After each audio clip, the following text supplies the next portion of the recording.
The morning sun cast long shadows across the Pacific as Admiral Chester William Nimitz stood on the bridge of his flagship, studying intelligence reports that would change the course of World War II. It was late May 1942, and the United States Navy was about to gamble everything on a single, audacious plan. 6 months after Pearl Harbor, America was still reeling from devastating losses. But hidden within the chaos lay an opportunity that could shift the balance of power in the Pacific forever. Commander Joseph John Rochefort hunched over his desk.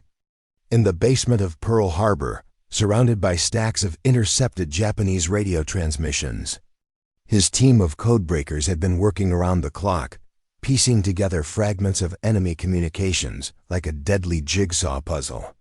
The Japanese were planning something massive, something they referred to only as Operation Me. Through painstaking analysis of encrypted messages, Rochefort's team had determined that Me stood for Midway Island, a tiny coral atoll that served as America's westernmost Pacific outpost. The intelligence was almost too good to believe. Admiral Isoroku Yamamoto, architect of the Pearl Harbor attack, was planning to lure the remaining American Pacific Fleet into a decisive battle. The Japanese commander believed that by threatening Midway, he could force the Americans to commit their precious aircraft carriers to a fight they couldn't win. What Yamamoto didn't know was that his enemy was reading his mail. Nimitz faced an agonizing decision. The Japanese fleet approaching Midway was enormous. 4 aircraft carriers, 2 battleships, 3 cruisers, and dozens of destroyers, supported by invasion forces and submarines. Against this armada, America could muster only 3 aircraft. Carriers: the USS Enterprise, USS Hornet, and the hastily repaired USS Yorktown, which had limped back from the Coral Sea battle with massive damage that should have required months to repair. The odds were staggering. Japan's carrier force alone could launch over 200 aircraft, while the Americans had barely half that number. The enemy pilots were veterans of Pearl Harbor, Wake Island, and the Dutch East Indies, seasoned warriors who had tasted nothing but victory for 6 months. Many American aviators, by contrast, were fresh from training schools, some with fewer than 20 hours of combat experience. According to naval historian Samuel Eliot Morrison's comprehensive account in The Two-Ocean War, the American intelligence breakthrough at Midway represented one of the most crucial advantages in naval history. But Nimitz understood something that numbers couldn't capture: the power of surprise. While Yamamoto planned to ambush the American fleet, the Americans would be waiting for him. The trap would become the trapped if everything went according to plan. The admiral knew that in naval warfare, positioning and timing often mattered more than raw firepower. As the last week of May 1942 drew to a close, both fleets began moving toward their fateful rendezvous. The Japanese sailed in confident formation, their rising sun flags snapping in the Pacific breeze, while the Americans raced northward from Pearl Harbor, their crews working frantically to prepare for the most important battle of their lives.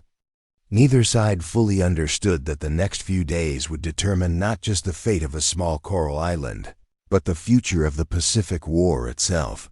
The stage was set for an epic confrontation where David would face Goliath, where American ingenuity and determination would be tested against Japanese experience and numerical superiority.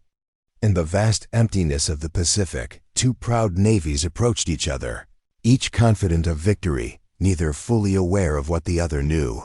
Admiral Yamamoto's plan was a masterpiece of naval strategy, complex and ambitious in scope. From his flagship, the massive battleship Yamato, he orchestrated what he believed would be the decisive blow against American naval power in the Pacific. The operation involved multiple task forces approaching Midway from different directions, a diversionary attack on the Aleutian Islands, and a coordinated assault that would overwhelm the tiny American garrison and draw the Pacific Fleet into a trap. Vice Admiral Kiichi Nagamo commanded the carrier striking force. the same formation that had devastated Pearl Harbor 6 months earlier. His 4 aircraft carriers, Akagi, Kaga, Soryu, and Hiryu, represented the most experienced and successful naval aviation force in the world. These ships and their crews had swept across the Pacific like an unstoppable typhoon, sinking Allied warships from Hawaii to Ceylon, and their pilots were considered invincible. The Japanese approach to Midway was methodical and confident. Nagumo's carriers sailed in formation, their flight decks busy with preparations for the coming battle. Below decks, mechanics serviced the legendary Mitsubishi Zero fighters, their engines tuned to perfection. The dive bombers and torpedo planes that had shattered Battleship Row at Pearl Harbor were armed and ready, their crews eager for another victory against the Americans. Commander Mitsuo Fukita, who had led the Pearl Harbor attack, was aboard the Akagi, though illness would prevent him from flying in the coming battle. He watched his fellow aviators with pride, knowing that each man was a veteran of multiple campaigns. These pilots had learned their trade in the skies over China and had perfected their skills in the early months of the Pacific War. They flew with the confidence that came from never having been defeated. Meanwhile, Captain Minoru Genda, the tactical genius behind many of Japan's carrier victories, refined the battle plans aboard the flagship. The strategy seemed foolproof: approach Midway undetected, launch a devastating airstrike to neutralize the island's defenses, then turn to face the American fleet when it inevitably appeared. The Japanese were so confident of success that they had already prepared occupation forces to garrison the island after its capture. The weather favored the Japanese approach. Low clouds and intermittent rain squalls provided natural concealment as the strike force moved northeast toward its target. Radio silence was maintained, and the ship's movements were coordinated through pre-arranged signals. Every precaution had been taken to ensure surprise, but unknown to the Japanese commanders, their every move was being tracked by American reconnaissance aircraft. Flying from Midway itself, Navy and Marine Corps pilots in lumbering PB-Y Catalina flying boats conducted long-range patrols, searching the northern approaches to the island. These ungainly aircraft, nicknamed flying boats for their ability to land on water, were the eyes and ears of the American defense. On the morning of June 3, 1942, Ensign Jack Reed spotted the Japanese fleet through broken clouds approximately 700 miles from Midway. His radio crackled to life as he reported the sighting. Many ships bearing 261 degrees, distance 700 miles. The message electrified American forces throughout the Pacific. The enemy was coming, exactly as intelligence had predicted. The news reached Admiral Nimitz at Pearl Harbor within hours. The codebreakers had been right. Yamamoto was indeed targeting Midway. Now came the most critical phase of the American plan. The 3 precious aircraft carriers had to be positioned perfectly close enough to strike the Japanese fleet, but far enough away to avoid being detected until the moment was right. As darkness fell over the Pacific on June 3rd, both fleets continued their approach to destiny. The Japanese sailed with the confidence of conquerors, their plans laid with meticulous care, and their forces tested in battle. The Americans moved with grim determination, knowing they were outnumbered, but believing that intelligence and surprise could overcome raw numbers. The next dawn would bring the most important naval battle in American history. The pre-dawn hours of June 4th, 1942, found both fleets converging on the small coral atoll of Midway Island. Commander Clarence Wade McCleskey, Jr. prepared his dive bomber squadron aboard the USS Enterprise, while Lieutenant Commander Eugene Ely Lindsey readied his torpedo planes. The American aviators knew they faced overwhelming odds, but they also knew that the fate of the Pacific War might well depend on their actions in the coming hours. At 0430 hours, Admiral Nagumo launched his first strike against Midway Island. 108 Japanese aircraft, 36 Nakajima Kate torpedo bombers, converted to carry high-explosive bombs, 36 Aichi Valdive bombers and 36 Zero fighters rose from the 4 carrier flight decks and formed up. In the pre-dawn darkness, Lieutenant Joichi Tomonaga led the formation toward Midway, confident that his experienced pilots would make short work of the American defenders.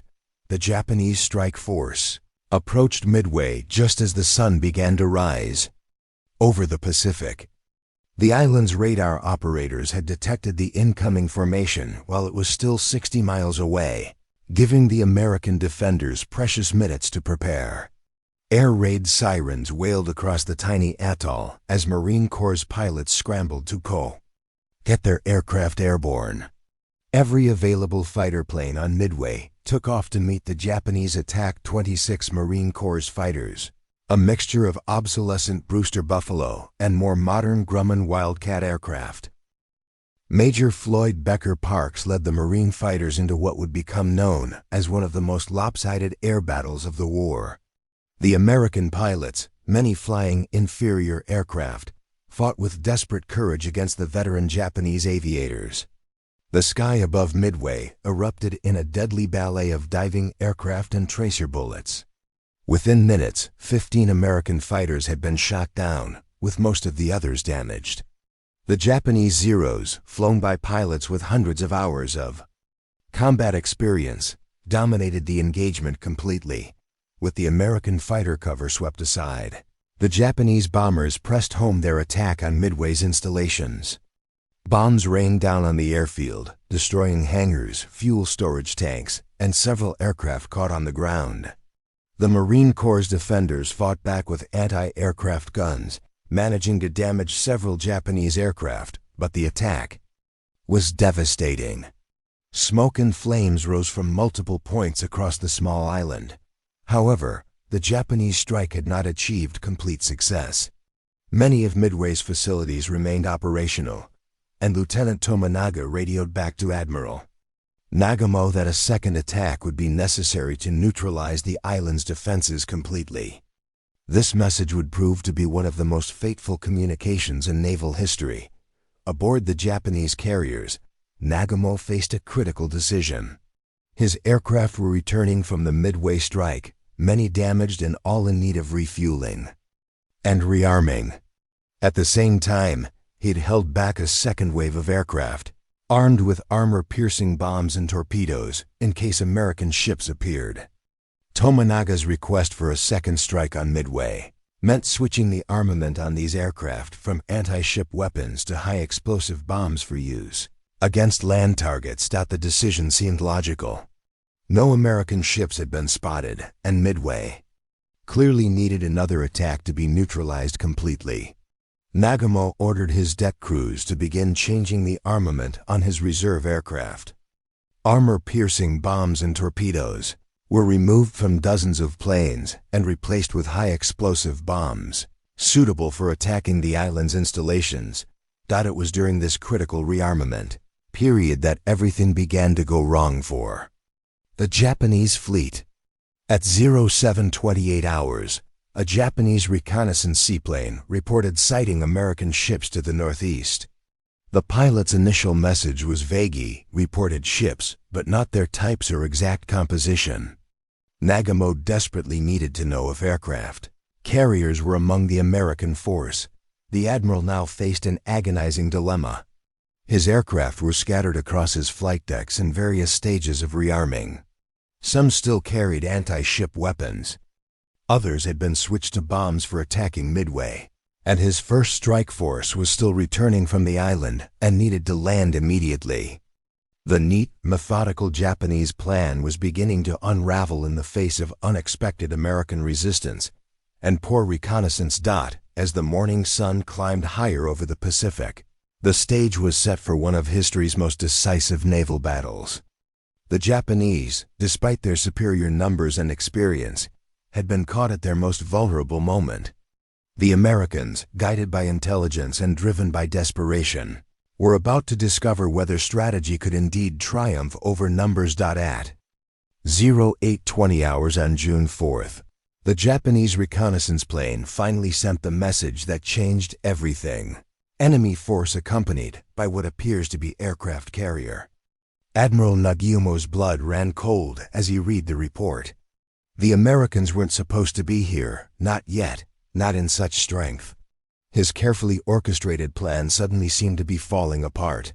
The Japanese flight decks presented a scene of organized chaos. Aircraft from the Midway strike were landing and immediately being pushed to refueling stations, while mechanics frantically worked to change the armament on the second wave of planes.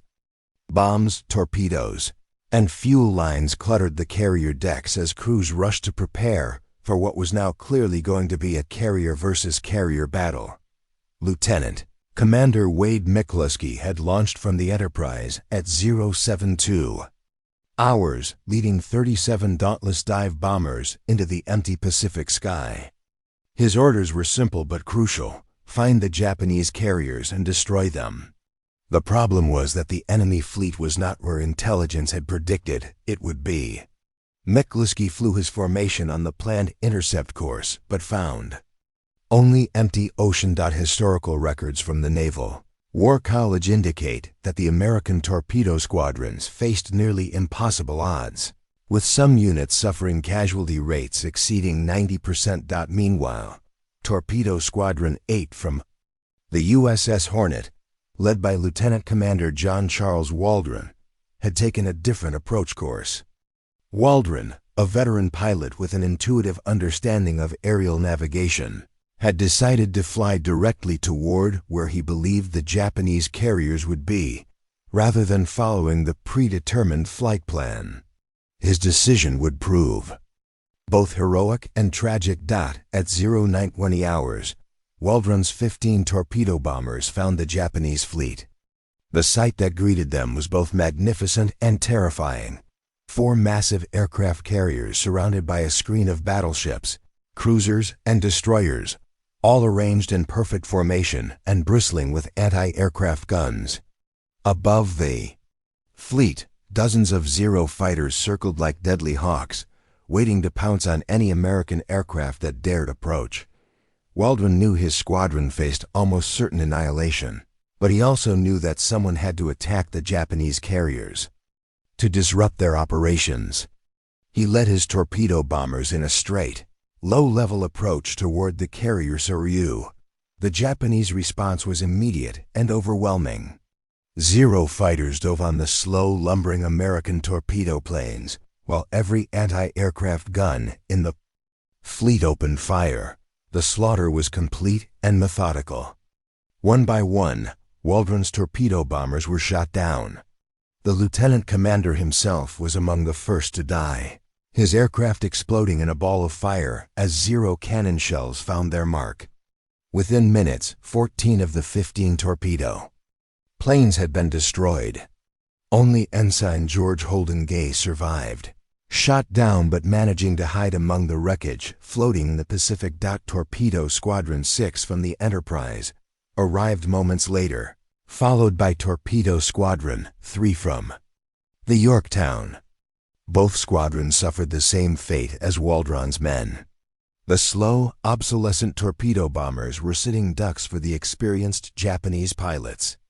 Of the 41 American torpedo planes that attacked the Japanese fleet that morning, only 6 returned to their carriers, but the sacrifice of the torpedo squadrons had an unintended consequence that would prove decisive.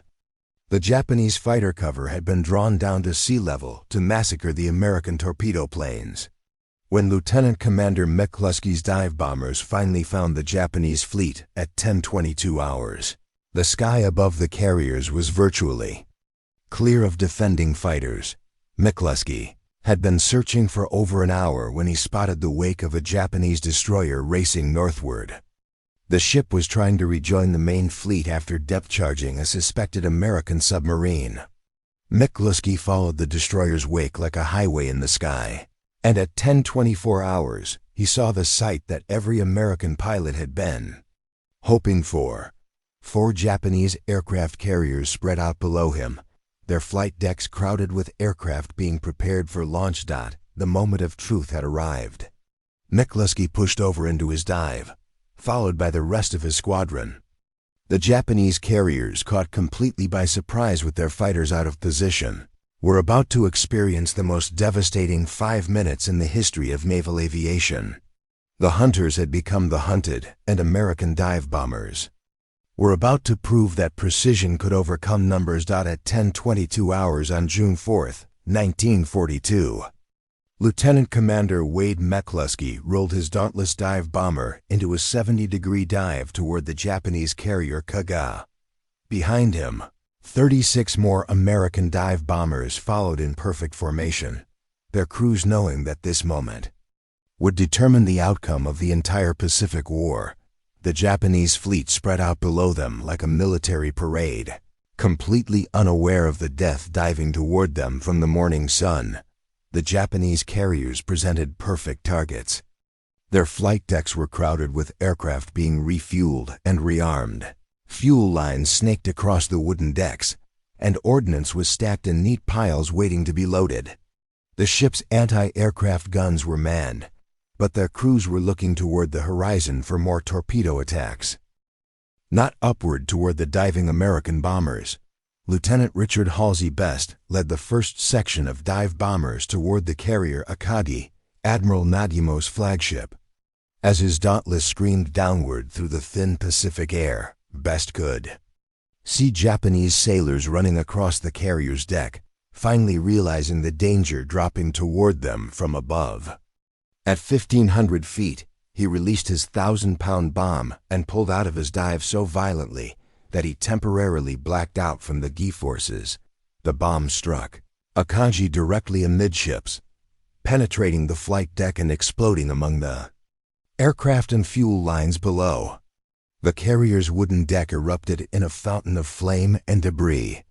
Within seconds, secondary explosions began as fueled aircraft and stacked ordnance caught fire. The pride of the Japanese fleet was transformed into a floating inferno in the space of a single heartbeat. Simultaneously, Lieutenant Commander Maxwell Franklin Leslie led his dive bombers from the Yorktown against the carrier Soryu. Leslie's own bomb release mechanism had malfunctioned during the approach, but his wingmen pressed home their attacks with deadly precision. 3 direct hits struck Soryu's flight deck within minutes, and like her sister ship, the carrier was quickly consumed by uncontrollable fires. The carrier Kaga suffered the most devastating attack of all. Multiple bombs struck the ship's flight deck and hangar spaces, causing a series of explosions that could be heard for miles across the Pacific. The carrier's aviation fuel tanks ruptured, sending rivers of burning gasoline flowing through the ship's interior spaces. Within 20 minutes of the first bomb hit, Kaga was a blazing wreck, her crew abandoning ship as explosions continued to rock the dying vessel. Admiral Nagamo stood on Atagi's bridge, watching in stunned disbelief as his magnificent carrier force was destroyed around him. Smoke and flames rose from 3 of his 4 carriers, and the carefully planned attack on Midway had dissolved into a nightmare of burning ships and dead sailors.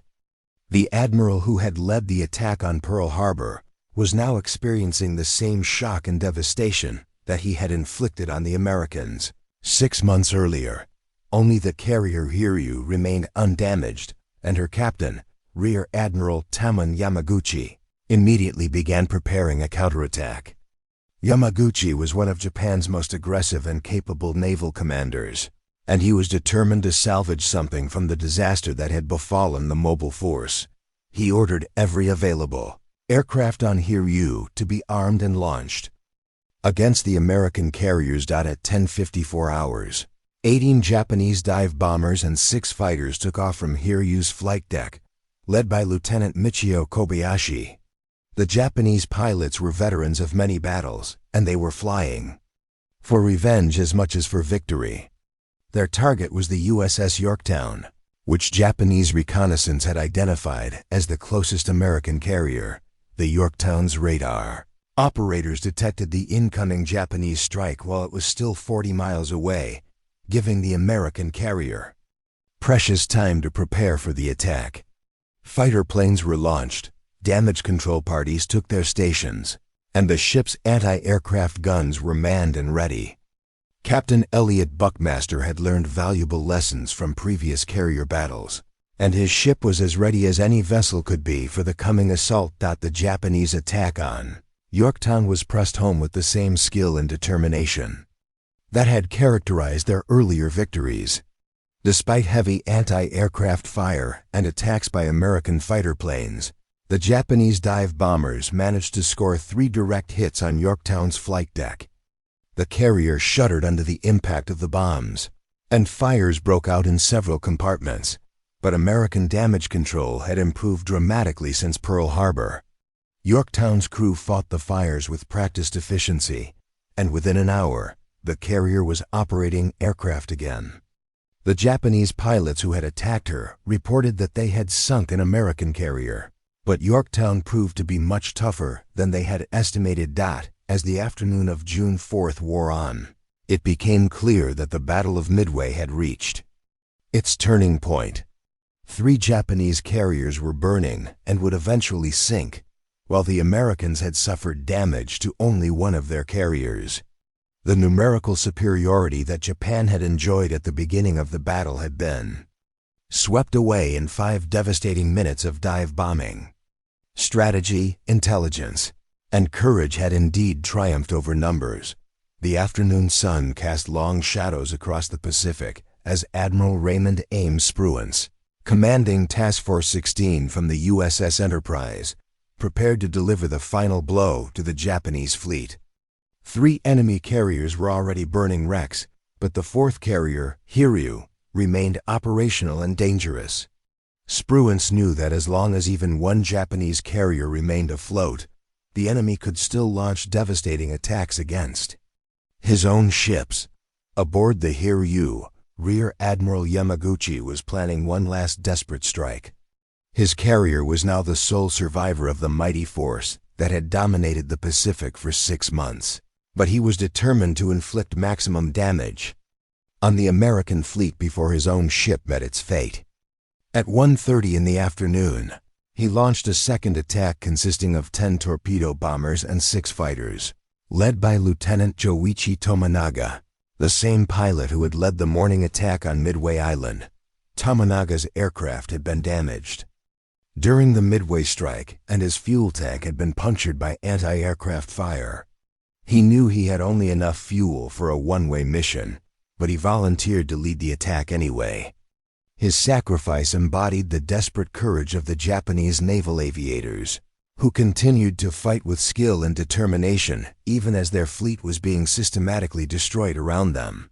The second Japanese attack found the USS Yorktown still conducting flight operations despite the damage from the earlier strike.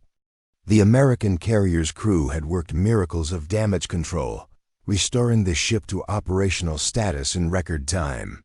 But Tominaga's torpedo bombers, approaching low over the waves, managed to score 2 torpedo hits on the carrier's port side. The explosions were devastating. Yorktown's engine rooms flooded, and the carrier lost all power, coming to a dead stop in the middle of the Pacific. This time, the damage was too severe for even the most skilled damage control parties to repair quickly. Captain Buckmaster ordered his crew to abandon ship, believing that the carrier was doomed. But even as Yorktown was fighting for her life, American search planes were hunting for the Hiryu. At 2:45 in the afternoon, a scout plane from the Enterprise spotted the Japanese carrier approximately 110 miles northwest of the American task force. The pilot's radio crackled with excitement as he reported the enemy's position. 1 carrier, 2 battleships, 3 cruisers, 4 destroyers.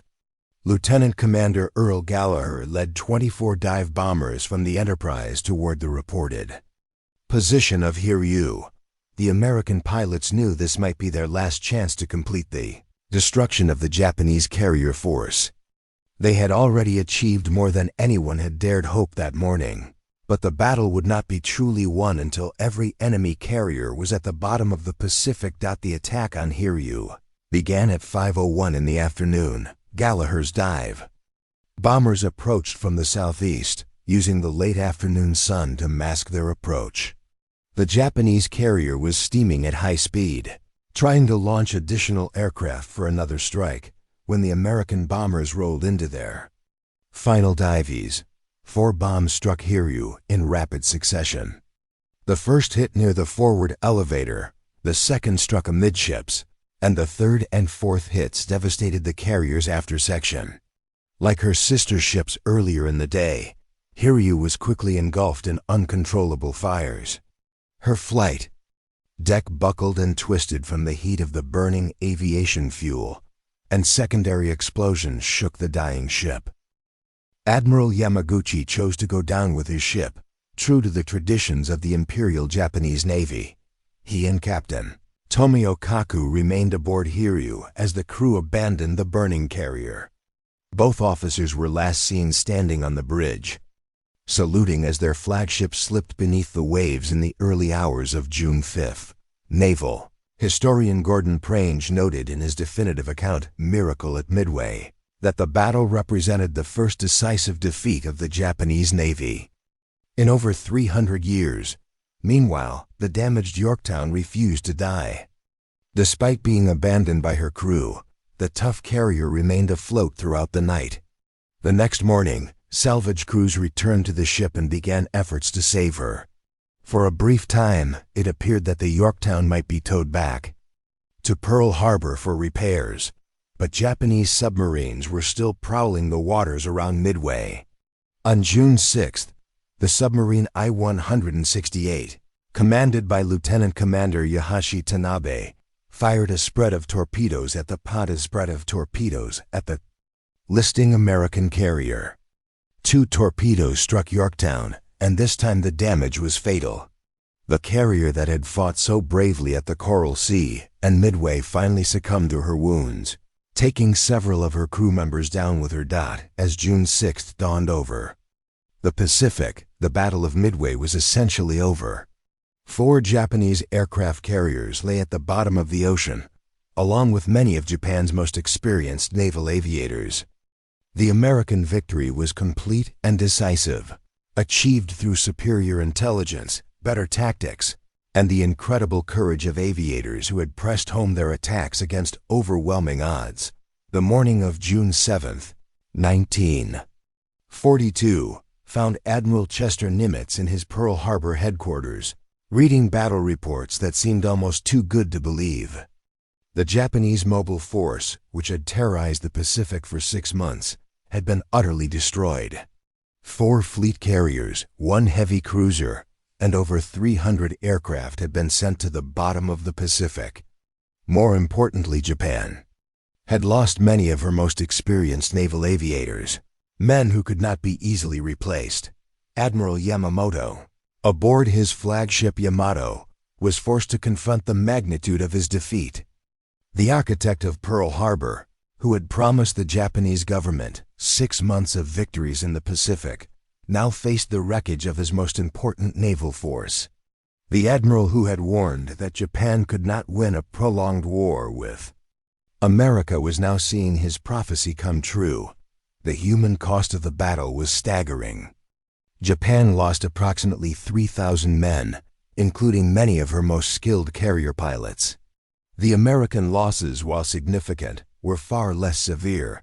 About 350 men killed, most of them the brave torpedo bomber crews, who had sacrificed themselves to draw the Japanese fighters down to sea level. Lieutenant Commander Wade McCluskey, whose navigation had been crucial to finding the Japanese fleet, was awarded the Navy Cross for his actions during the battle. His decision to follow the Japanese destroyer's wake had led directly to the destruction of 3 enemy carriers. The dive bomber pilot had proven that individual skill and determination could change the course of history. Ensign George Gay, the sole survivor of Torpedo Squadron 8, was rescued from the Pacific after floating among the wreckage for 30 hours. His first-hand account of the torpedo attacks provided valuable intelligence about Japanese tactics and ship movements. Gay's survival became a symbol of American resilience and the refusal to surrender even in the face of overwhelming odds. The strategic implications of the Midway victory were immediately apparent to military leaders on both sides of the Pacific. Japan's offensive capability had been crippled, and the initiative in the Pacific War had passed permanently to the United States. Never again would Japanese forces advance toward American territory with the confidence they had shown in the first 6 months of the war. For the United States, Midway represented more than just a military victory. It was proof that American industrial capacity, technological innovation, and fighting spirit could overcome early setbacks and achieve decisive results. The codebreakers who had provided crucial intelligence, the damage control specialists who had kept Yorktown fighting, and the pilots who had pressed home their attacks despite fearful odds, had all contributed to a victory that many historians consider the turning point of the Pacific War. The Battle of Midway also demonstrated the critical importance of intelligence in modern warfare. The American ability to read Japanese naval codes had provided Nimitz with information that was worth more than additional ships or aircraft. Knowing the enemy's plans, positions, and intentions had allowed a smaller force to achieve surprise and concentrate their attacks at the most vulnerable moment.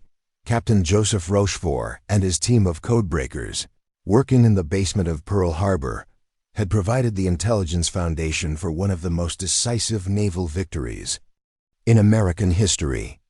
Their ability to break the Japanese naval code and predict the attack on Midway had made the entire victory possible. The psychological impact of the defeat on Japan was profound.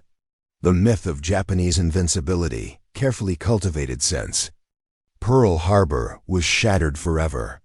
American morale, which had suffered through 6 months of defeats and retreats, soared with news of the victory. The Battle of Midway proved that the Japanese could be defeated, and defeated decisively. In the months and years that followed, the United States would build upon the Midway victory to launch increasingly powerful offensives across the Pacific. The industrial might that Admiral Yamamoto had feared would soon produce new aircraft carriers, battleships, and aircraft in numbers that Japan could never match. The Battle of Midway had bought America the time it needed to fully mobilize its resources for victory.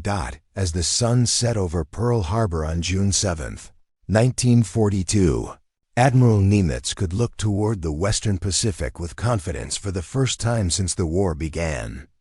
The Japanese fleet was in retreat, American forces held the initiative, and the long road back to Tokyo had begun. The Battle of Midway had indeed proven that strategy, intelligence, and courage could triumph over superior numbers, changing the course of the Pacific War and ultimately determining the fate of nations. The tiny coral atoll of Midway Island, barely 6 miles across, had become the site of one of history's most decisive naval battles, where American determination and Japanese ambition had collided in a contest that would be remembered for generations to come.